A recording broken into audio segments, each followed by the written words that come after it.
Þetta er verkefni 22 í Excel, 22 Goldsík, síða 1 söluyfirlit. Ég ætla að byrja á að setja formúlur hérna í skeifðuhólfin. Við seljum 3000 einingar og söluverð á einingu er 3500. Þannig að við margföldum saman þessar tvær tölur hér. Launakostnaðurinn er 1300 á einingu.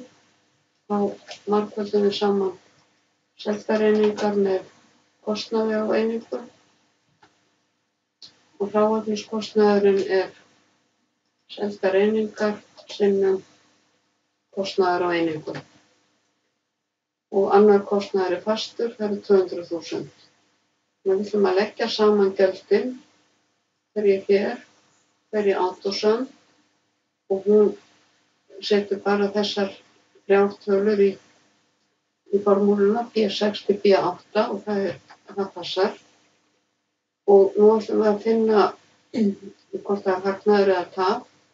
Við seljum fyrir 10,5 milljón og gjöldin eru 8.300.000. Þannig við segjum hér sama sem tekjur mínus gjöldin. Það eru 2,2 milljónir. Og hér ætlum við að setja formúlu sem sýnir hvort það er hagnaður eða tap á sölunni. Þannig að við förum hér í FX-hnappinn og finnum if-fallið í listanum. Og hér segjum við, þessi tala hér er hærri en eða jöfn og 0, og þá á að standa hagnaður, annars á að standa tap í hólfinu A10.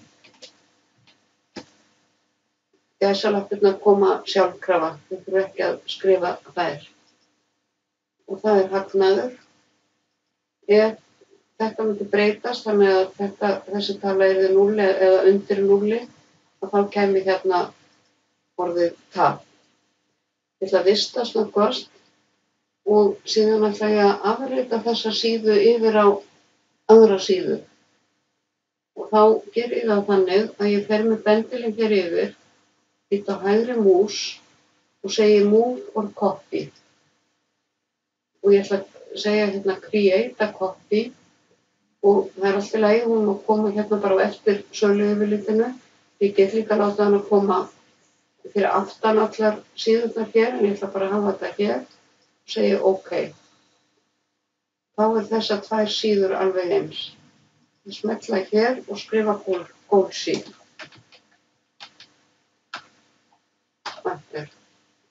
Og ég ætla að sýna ykkur í öðru myndskeiði, síðu 2 eða Goldsík, og hvernig það virkar í Excel.